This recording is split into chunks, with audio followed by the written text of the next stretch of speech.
is living healthy. So it's changing, and when we talk about living healthy, if you all would come on this side so you can see the slides. Absolutely. Thank you. So what we're basically talking about is a lifestyle change, and that's what our panel, we're going to go through some slides and be talking about, is how do you change your lifestyle to where it's you're healthy living, you're living healthy, and you're living strong, and them giving you some advice on how to do that. So hopefully. And health and fitness is a lifetime journey, not a sprint. You hear from everybody on this panel, including myself. You know, we started out doing this, and it's been a journey because some of us moved from competitors. I competed for 14 years, and then went on to judging, and then moved all the way up to the Olympia and all on myself. So it's been a journey. It's been a wonderful journey. And so you heard them. That's why I had them describe to you what they have done and where they are now, because it's a lifetime journey and changing your lifestyle. Now, how many of you know, I'm going through this with my dad, how many of you know your history on your parents' side, their medical history on both sides? So Doc, starting with you, what is the value of knowing your history, your family medical history on both sides? Because that's really important. Okay, well, it's extremely important because there's a genetic predisposition for diseases on both sides. So you get genetics from both parents. However, what I want to impress upon you is your genetics does not define you, because genes are, they excrete proteins, and genes are genetics. You can switch these on and off like light switches. So it's important to know the history. It's important to make sure that you're screened for like certain types of cancer. If you're female and there's breast cancer in your family, your grandmother, your mother, or if it's on your father's side and there's a history, then you definitely want screening. You definitely want to get the diagnostic test done. But just because there's a history, that's not going to define you, because your lifestyle and, more importantly, what you think can manifest in your body as health. And I see it every day in my clinic. If headaches, fatigue, sleeplessness, all of these things, they hit weaknesses, and they manifest as symptoms in the body. Okay. All right, thank you for that. So this is basically what we're going to cover. Healthy mind, your body type. Right? We're going to get Dr. talk a little bit about body type, the exercise and training. Because I've learned body type, I learned when I was bodybuilding. Based on your body type is how you train and eat for bodybuilding. So, and then also just eating healthy and some of our food choices. So we're going to go through this. Let's go to this one. What our panelists, would you agree with that? What shows up, what's going on with you mentally shows up physically. Anybody want to comment on that? Definitely starts in your mind, because that's the hardest muscle to train, right? It starts in your mind, and then you can show it physically. So yeah, definitely. Mm-hmm. Anybody else want to comment on Healthy mindset, healthy body. that? Yeah. And part of it is because of this thing, stress and anxiety. Yeah. And all of us, how many of you work a professional job that's stressful? I know mine is. Okay? And so one of the things is exercise, and my doctor tells me all the time that based on my profession and what I do, he's like, it's good that you exercise daily. And I exercise at the end of the workday because it then calms the body down and relieves me of stress. But so you want to make sure, what causes your stress? Anybody? I don't know what is. What are some of your daily stressors? Caregiver. Caregiver? And that can be very hard because you're so busy taking care of somebody else that you sacrifice your own personal health. Going through some of that with my dad. Yes? I own an IHOP. Ah! That's right, he does pancakes. Anybody else want to share? Any could be stresses? I'm a waitress. You're a waitress. Oh, that's very stressful. Yes. Anybody else? Yes. For elderly parents. Caring for elderly parents. Yes. Like I said, my parents are 85 and 83. My daddy's going through a little bit of memory loss, but she hates that he takes her to the local buffet for lunch, but that's, you know, it's like he's being romantic. Yes. My job is bodywork for athletes, so I deal with the mental and physical ailments of bodybuilders every day. That is stressful. Oh, and why is that stressful? Why is They that? like to dump their stress on me too. Problems with their coach. They can't make it in time for cardio because they have a job. They have life going on. They have a partner that's stressing them out. They don't have support in that. They have to travel for their show. That adds stress. Whatever it is that they're bringing everything into their body. And if you've read The Body Keeps the Score, everything mentally is going to exhibit in your body physically. And so even when people are on my table releasing physical pain and deep tissue, they're also talking about the stresses of bodybuilding in general, which is oftentimes the pressure from just everybody on the outside that doesn't support them. So whether that's people in the gym or their family or their kids or all the things that are not bodybuilding still come into it. So All right, so you see the physical part. and from- mental. And the mental. So Because you, they let all yeah. their mental stress out on me too sometimes. So is that stressful? Yes, but it's everything. There's not, everybody has their stuff. And Doc, you can attest to this, is that, you know, that can be leading to your high blood pressure, your kidney disease, and a whole bunch of stuff. So there's a number of different conditions, and I'm gonna bring up one, the statin drugs. So a lot of people in the US are on statin drugs. Yeah. And if you actually read the research, there's not one research paper out there that states that cholesterol causes high blood pressure, strokes. What it is it's a combination. So if you have stress, you have to form plaque, you need three things. You need platelets, you need cholesterol, and you need adrenaline. So should we get rid of platelets in the body? We don't need those, right? We don't need platelets or anything. Just get rid of them. How about cholesterol? So cholesterol, is that a good thing or a bad thing? Okay, who said it depends? It depends, yes, everything depends. We need cholesterol. All the hormones in the body are made out of two things, mostly cholesterol and proteins. So what happens when you get on the statin drug? You get on the statin drug, 3 years later, doc says, hey, we just ran some lab work and we've got to put you on Synthroid because you're not making enough T3. So there's no history of that in my family. How is this possible? You have no cholesterol because it's being depleted by the statin drugs. Now you need to get on Synthroid, so now it's another drug. So going back to the research study, you need platelets, you need adrenaline, and you need cholesterol. You don't just eliminate cholesterol, you don't eliminate platelets, you need those. Where does the adrenaline come from? Stress. So when you have you need to have all three components in order to actually plaque your arteries. Now, do we have stress in our lives? Everyone has platelets, everyone has cholesterol, and everyone has stress. So why do some people get atherosclerosis and some people don't? It's the ability to process your stress. We're at a bodybuilding show. What's the number one way to process your stress? Train. You train, and the more muscle you have, you've heard, you gain 1 pound of muscle, you burn an extra 900 calories in a day, doing absolutely nothing different. So 900 times 4 is 3,600. 3,600 is a pound of fat.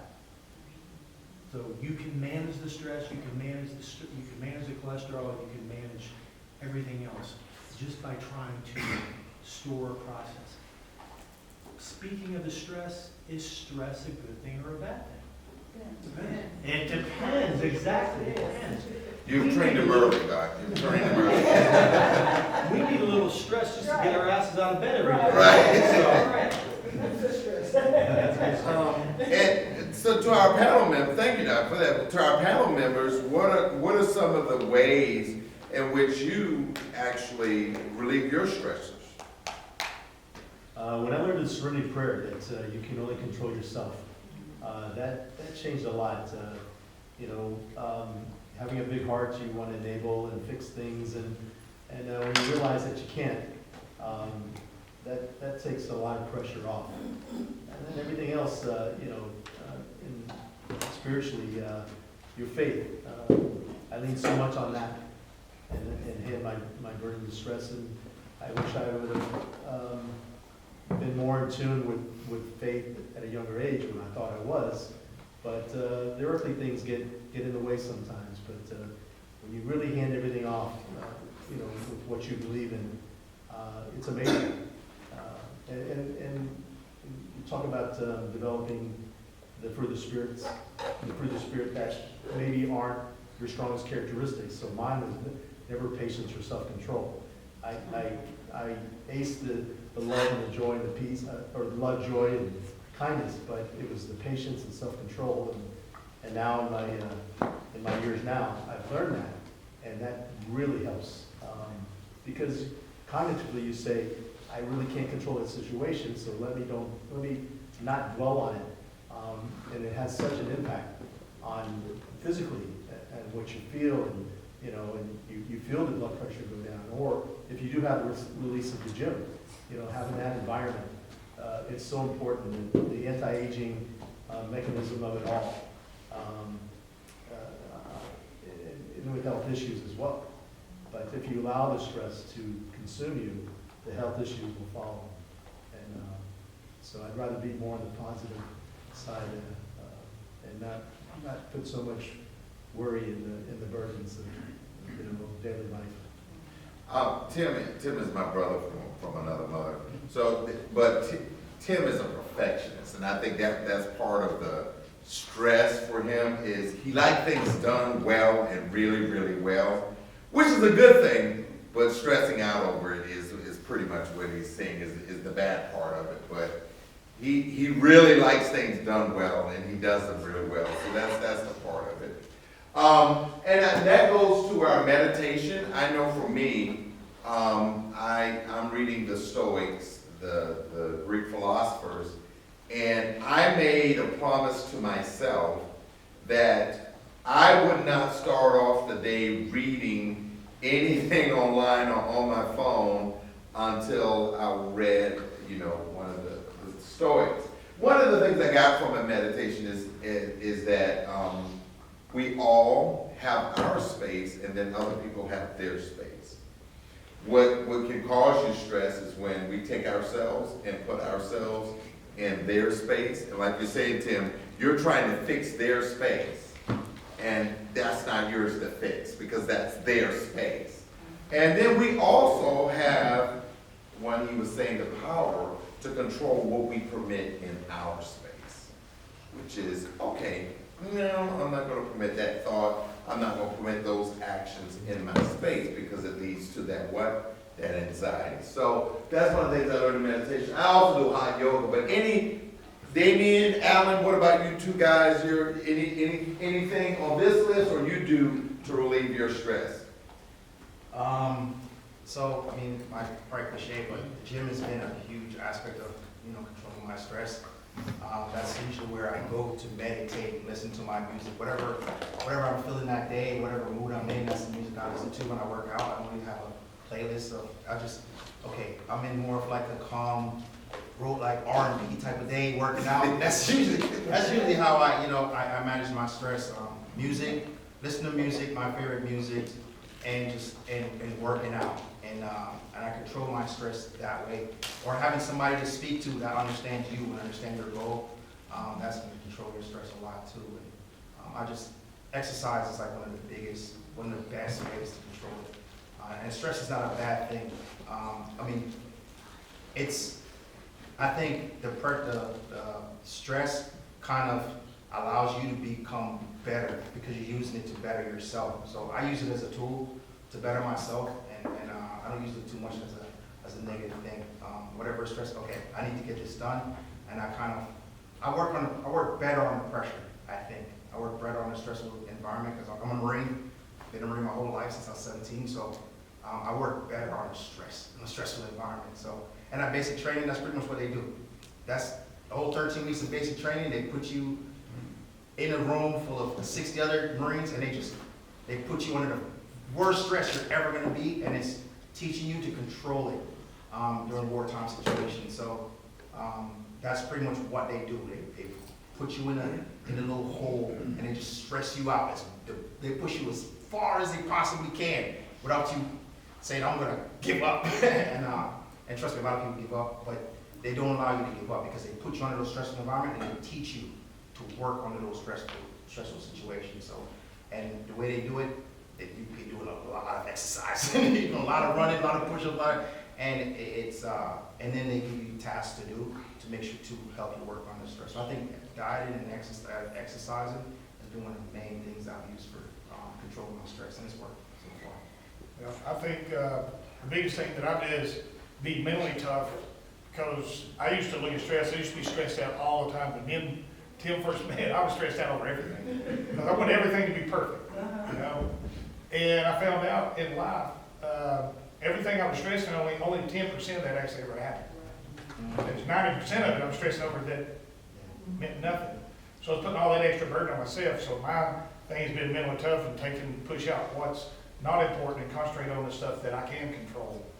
And I think that really lowers my stress down. I keep my work really good and high pressure because I kind of shut all that stuff down and I just do one task at a time. I can only do what I can control.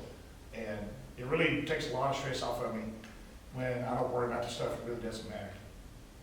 I just worry about myself.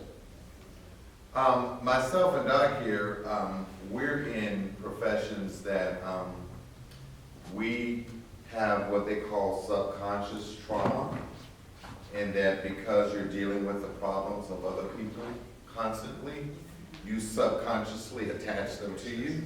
I'm a judge by profession, actual judge. That's what I do. I put on a black robe every day and be a judge. And so they now have us going to mindfulness and awareness. No, and that's why I started going to yoga, is because of that very thing, and because they were saying you don't consciously think that you're arguing with your spouse or your kids. You're subconsciously arguing with them about something that happened earlier, and you're not realizing it. So you're tense or you have anxiety because of something that happened earlier. So who moved the cup up out of the sink is really not the issue. The issue is the thing that happened earlier. So those in those kind of professions, you just got to be conscious of it and make sure you spend time for yourself, get your meditation, or get things where you detach, is what I call it, detach from your job and that situation. Doc, you may know, these are some of the foods that healthy brain and boost food memory. You want to speak on any of this? Yeah, I'm not sure how old you were. You would probably. I'm going to be 60 this year. Oh, same. Yes. Okay, so do you remember the 4 food groups? Yes, When yes. you were 10 years old Yes. on Saturday morning? Well, that just keeps changing and changing. Right. And changing, and then we had the pyramid, and now we got this, and so speaking on all these different foods, dark chocolate, love it, bananas, is it a good thing or a bad thing? And it depends. If I just ran a marathon, bananas are great, but they're actually a toxic food. Spinach, fantastic, but we live in the U.S., and just about everything that we eat, even when we're trying to eat good and organic, it's ultra processed. That's not a good thing. So hopefully that's going to change. So our whole brain's good for us. Well, everything depends. And again, in this country, if you learn how to read labels, what does enriched wheat flour mean? It means it was made in a lab. So you can't even buy. Oh, that's what that means? I didn't know that. I really didn't. Yes. So even if you go and get a grain and you try to plant it and grow your own, where did it come from? It's already been genetically modified. So unless you go to Europe, my wife was in Europe, and actually buy something there, or get it, put it in your dog kit, and hide it from the TSA, and bring it back and plant it in your own garden, you're going to get ultra processed food. You're going to get genetically modified stuff. And it's just not a good. We're having a hard time eating in the richest country in the world. So eggs, I love eggs. That's probably the most perfect food out there. Yeah, but they're $10.99 a dozen now. It's been worse. It's probably going to get worse again or better. of avocados, that's probably the most perfect fat. Oh, yeah. We try to get, But they don't have any taste. This is like, you have to eat them with you something. put it on hot sauce, all over. All right. Put them in your eggs, you're fine. On your eggs with some hot sauce. Hot sauce goes on everything, on ice cream. And here's some suggestions that we talked about this earlier, and one of the things, I learned earlier on, before I started with bodybuilding, is really going to the good doctor and getting a physical. How many of you get your physical every year? Good, get your physical, get your body composition, fat test, water, muscle, and your blood work. Blood work is like a map, man. My doctor, I mean, it's expensive, but he has like 5 pages. I'm like, he orders everything and tell me my highs and my lows, but I've learned blood work will tell you a whole lot. And determine what kind of supplementation you should have to use and all that. You want to probably get all of this done before you start getting into a really hard regimen of exercise, because you're going to need to know what your body needs. Anybody want to comment on that? Speaking of this, if you're, we'll miss things on x-rays, MRIs, guess what we don't miss it on? Lab work. Mhm. It's a blueprint. And make your doctor, you pay him, make him go through every line, and why is this a high, why is this a low? And then my doctor, he's really good, he's like, well, in certain genetic, ethnic groups, certain things are high, that's not a high, that may be a medium, that may be a low. Or certain things are common among some people than they are among others. So, but make sure, yeah, tell me why that number is high, and tell me why that number is low. And then, what should I do about it? Anybody else want to comment on that? Getting your physical, getting your work? Yeah, one thing, my experience, I can tell you that the lab work can change quickly. So don't think it's gospel for a whole year. Let your body tell you. You know your body better than anybody. So if you're feeling different, Fantastic point. if you're feeling different, you might want to invest in another lab. What do you feel like on coming off all supplements and stuff like that before you do the blood work? So locking But it. you need to know exactly where you're at. You got a case that goes in a lock. When you clean out everything, then the receptor sets it back on here. Then you can jump back on. So, 1 month, 4 weeks, 6 weeks, 8 weeks, clean everything out, and then jump right back on again. Because otherwise they won't work. Supplements are just like any other medication. Eventually the receptors clog. Because I wouldn't know if I've had. When you high say iron that- or low iron. Well, he said the receptors, what now? The receptors, the way a drug works, it has to go into a receptor site inside the cell. So if that cell's clogged because the body is continuing used to having that medication in there, and it doesn't mean, for example, something like diabetes, if you're type 1, you have to have it. So you have to have this, you can change it to another drug. If it's not working, you can go to glucocontrol. But once that receptor gets clogged, you want to unclog it. And the way to do that is to clean off everything. You can move to another nutrient or supplement or medication, not the same medication. And then once it's cleaned out, then if that particular med or supplement worked for you, then you can go back to that in a couple of months. Is there certain things you should look for on your blood test? You know they give you the standard blood test when you go to the doctor. Is there other tests that you need if you know, in the fitness industry, bodybuilding industry, to look at? There's basic blood tests like a Chem 25 that'll run everything. That'll have a heart panel, that'll have a liver panel, that'll have a white blood cell differential, and that's a main test. It's just called a Chem 25. Okay. Then as a male, you can run a special male profile, and that'll give you hormones from the brain. You have thyroid stimulating hormone. If that hormone happens to be super, super high, it's because this one from the thyroid gland is really low. So you can do pituitary hormones. Females have their own profiles, males have their own profiles, so you can measure testosterone. And you could have a testosterone level of 1400. Does that sound like a good thing or a bad thing? It depends, everything depends. That's very, very high, but what if it's all bound? What does that mean? That means that the testosterone is not less. Because it's bound to another hormone, and it's not free circulating testosterone. So you get zero effect of having 1400 nanograms per deciliter. Yes. And I also recommend a woman that is entering into her perimenopausal stages, that you go to a doctor and you get an assessment on your estrogen, progesterone, and testosterone. Because as you age, it begins to go down and begin to experience some problems. And you need testosterone for several things: brain fog, building muscle, so on and so forth. Perfectly valid point. And this is, I'm not promoting my clinic, it's not anywhere I've ever been, but if you're in the Atlanta area, Progressive Medical does that for women. They're really good with that work for men and for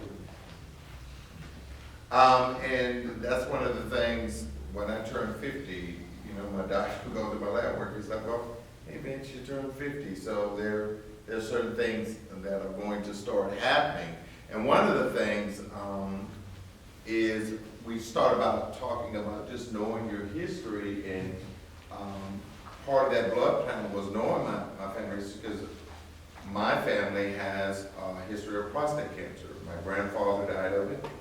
All of my dad's brothers had it. My oldest male cousin had it, and then my oldest brother had a diagnosis, and then I had a scare that they had to do a biopsy. So that's why that knowing that history is very, very important, and knowing that, and it was basically for my PSA, when they took the blood, that he was like, ooh, this number is high for you. That's another thing. He was like, it's not high, but it's too high for you, so we need to do a biopsy. So, yes, so that's that part of that. So now, here we are, Doc, with the types, the body types.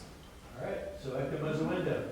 So ectomorph, when somebody comes in, how do you determine whether you're small, medium, or large bone? Ecto small, mesomorph. Mesomorph is our perfect bodybuilder. They can put on lean mass, they can put on muscle, they can burn body fat pretty easily. And endomorph, that's your NFL lineman, they can put on slabs of muscle tissue, but they can also put on a lot of body fat.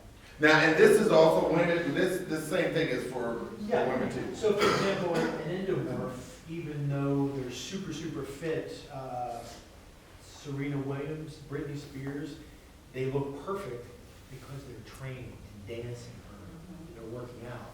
But if they keep that same caloric intake as an endomorph, big bone, even though very, very feminine and muscular, they're gonna be huge when they stop actually training. Because what doesn't stop is your caloric intake. Everybody eats the same. That never changes. Your body's used to it, and you continue. You're not expending 8,000 calories a day. So ectomorphs, how you can tell? Take your thumb, take your middle finger, wrap it around the wrist. If you can overlap like this, you're an ectomorph. It's a simple way to tell. If you're barely touching like this, you're a mesomorph. And if you're like this, you're an endomorph. If you're like what? Because I think I'm this guy. So if you're like this, you can't touch, come close. Well, show them. Come on So now. you're an endomorph, like this is an endo. Ectos, you're able to wrap all the way around. Meso, I'm a meso. I can just barely touch.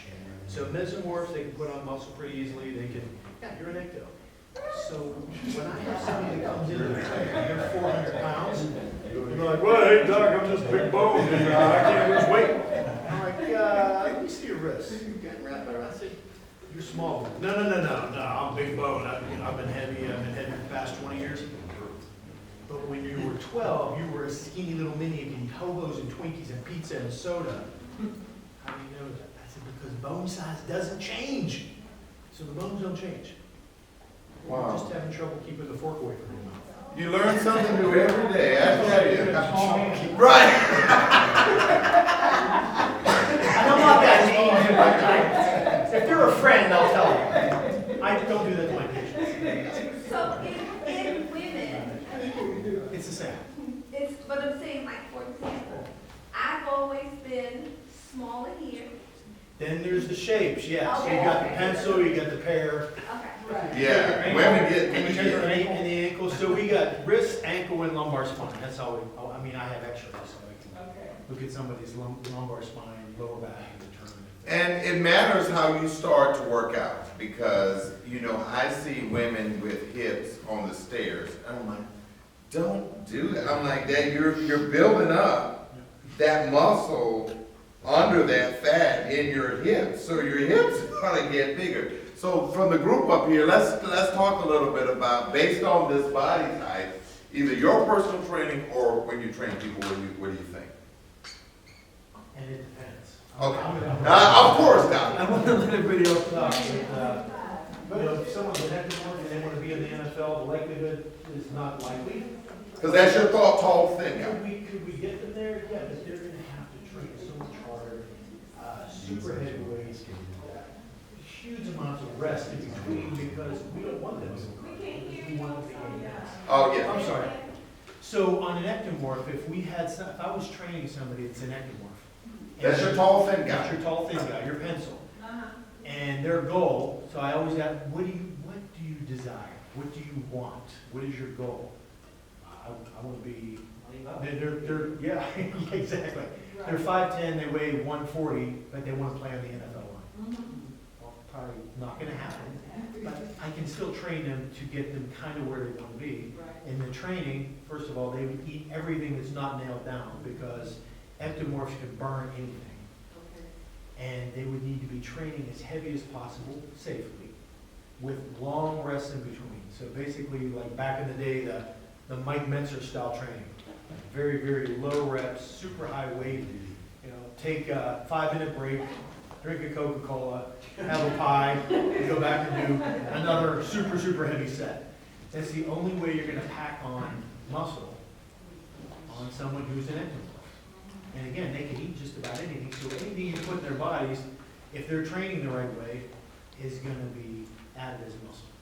And the one thing about it, I think we all can attest to this, the ones that are on the panel, that the bodybuilder. You're a short guy, and you stand next to that tall guy, you can be half the muscle, you're gonna beat him out every time. Just like, okay, I'm gonna beat him out because you're short, the endo, we're short, we tend to pack on our muscle, especially if we burn off the fat. We tend to look very, very muscular once we burn that fat off. Yes, wrinkle bone, yes. But the ectomorph can be tall. It could be, the ecto and mesoendo, it's not about height. You could be extremely small boned ectomorph and be 6'7". Wow. Yeah. So it's about the bone density and size, not the length. So we get our height from our femurs. So if everybody sits down, you're sitting down to dinner with someone who's 6'10", and I have a son-in-law who's 6'10". Everybody's about the same height, because our spines, 24 movable vertebrae, they only vary by 1 or 2 inches. So even if somebody's a foot taller than you, the thoracic spine will only be 1 or 2 inches of variance. So nobody call me short. I just learned something. Damien, when he was advertising, used to call him my little trophy. I was like, hey, he's my little trophy. Damien, go ahead. If they ask us what our best point guard is, like, I'm 5'4.5". Exactly. For me, until you just told me the whole, You're an measuring. Yeah. Yeah, I'm an ecto for sure. I burn fat extreme. I don't have to do anything. I can lose 5 pounds tomorrow, today. Seriously, it's my body is crazy. So eat 3 times the calories as an endomorph, someone that's like this big, Yeah. is competing at 260 pounds. No, I don't. What's worked for me with competing is just my conditioning. You know, I bring in really great conditioning, but it's been hard. My challenge is the actual off season. It's really hard for me to put on necessarily calories to put on the size. So if I was training you, I would never have you do cardio. Yeah, I don't do cardio until the last 4 weeks, to be honest. And your body just burns. That's when I actually turn it up. I start to introduce myself. Maybe 10 weeks out, I start to really introduce myself, but I don't really turn the cardio on until the last 6 weeks. Definitely off season. Do you control your weight basically with food? Yes. Yeah, I The control. amount of food, you may be taking in 2,000 calories versus 3,000 calories. That's how I gauge my conditioning for competition. I just gauge it based on the calories I'm taking. It's easier for me to manage it that way because my body is extremely fast. If it starts coming off too fast, Yeah. If it starts coming off I slow it down. I slow the cardio down, and and I'm balanced that way. But yeah, I have to eat a lot of food to put on, a lot more than. Yes, gentleman here, it's a question. Yes. Put that screen back, I'm gonna get that other. Okay, so I was talking, Doc, I had food up here. The body type. Which one? The body type. In the echo. That one. There, that's the one. Oh, I'm special. So, we only have 5 minutes left, and I want to honor the time because we'll have people outside that door kicking and screaming with pitchforks. And so, we had a little bit, we had some more slides to talk about some of the food for muscle gain. You got 30 seconds. You want to just see? It depends. He's gonna say it depends. All right. I'm gonna let the panel go, guys. Yeah. These are the competitors. So this is just some of the stuff I used to eat when I was in bodybuilding. I learned that I couldn't really do fish because for some reason the bacteria, it would give me diarrhea really bad. So I had to stick with just chicken when I was training, and I would do chicken and broccoli, the egg whites and all that. And then I learned early on that my body, for some reason I learned, don't digest beef well. I didn't even know I had that condition when I went to the doctor. He was like, your body takes longer to process than beef in Europe. Oh, that's probably it. Processed beef, right? It depends, right now. Rich beef. Belly fat, metabolism, all right, and then just weight loss. But I really wanted to get to this one. Yeah. Because, and this is not for everybody, but this was just a chart that I found. And I really wanted just to signify to be patient with yourself. Because some people come in January and go, ooh, I want a beach body. I got a reunion in May, and I need to be able to get in this dress or these pants or this suit. And it's like, that's not gonna happen. You know, it's not reality, because if you do it right and you do it the correct way and follow the process, it's just going to take a little longer. And it's also changing lifestyle. Now, we're starting to see them fan out, but I call them the New Year's resolution people, and they're in the gym January, February, and they're the people that stay on the machine for 15 minutes because they're on the cell phone half the time. And then that becomes very, very frustrating, but just be aware, be patient with yourself. That's the bottom line. God, and everybody just Well, we do talk about that. we talk to people when they're coming in to try to do any kind of physique enhancement. Is 9 to 12 months, that's a macro goal. So where do you see yourself a year from now? 3 months, those are your mini goals, and then your micro goals are daily to weekly. So have you ever heard if you fail to plan, you're planning to fail? That's it. You set your goal, and you have micro, mini, and macro. And once you lay that out and have a very clear vision of where you want to be, then we can help you fill in your micros and your minis. I remember when I was training, I'm not a morning person. And Ron, my trainer, was like, well, you gotta do, he was like, well, you're either gonna work out in the morning or the evening. I was like, well, working out in the morning is just not gonna happen.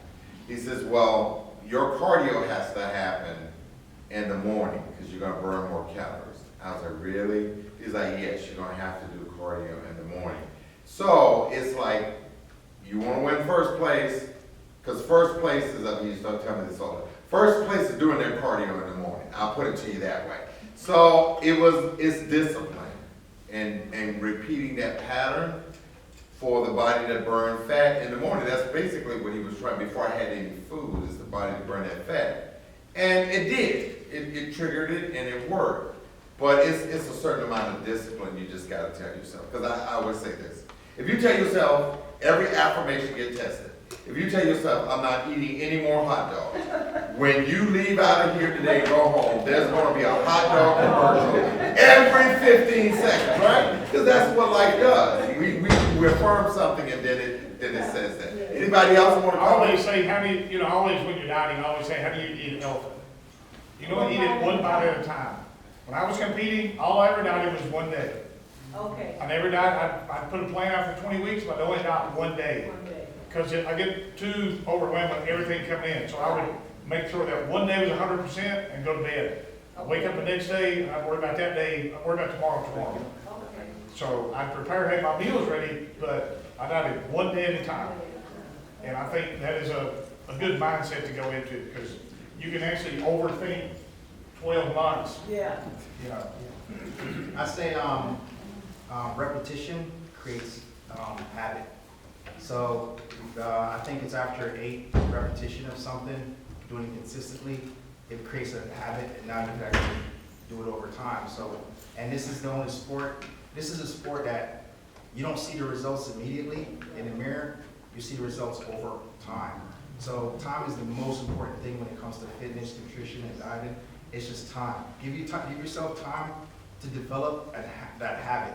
1 month isn't gonna do it, 2 months isn't gonna do it, 3 months isn't gonna do it. So just make sure, just take it month after month. That 6th month is when you're gonna start to see, okay. And now it becomes routine. You don't even know you're doing it anymore. You wake up before the alarm clock goes off, you start eating your meals on time before you even know it. So it just, repetition creates a habit. And habits over time gives you the results you're looking for. So. Tim and Eileen, right quick, y'all wanna add anything? Yeah, I like what he said, it takes 21 days to create a habit.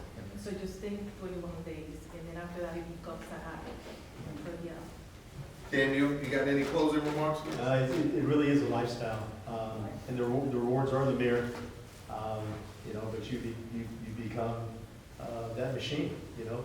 I used to say when I competed for 10 straight years, that the gym was my second job, you know, but it was imperative that I did it, you know, and I would keep score each day. Like how Alan just said, one day at a time, I would either give myself a pass or a fail. So after time, there's a lot more passes. And don't beat yourself up over the one fail. That's Yeah. right. Yeah. That's right. And it's kind of smart too. I see a lot of you have a book and stuff. I used to have a log, and I would just do a 1 through 10 how my workout was. Because then I started looking back on it, and I had more in a 7 and 8 than I did a 3. Okay. So, you know, a 3 doesn't change anything. Actually, that you normally got more out of that day than you did that you may have an 8 or a 9. All right, so hey, you all, thank you all for coming. Everybody.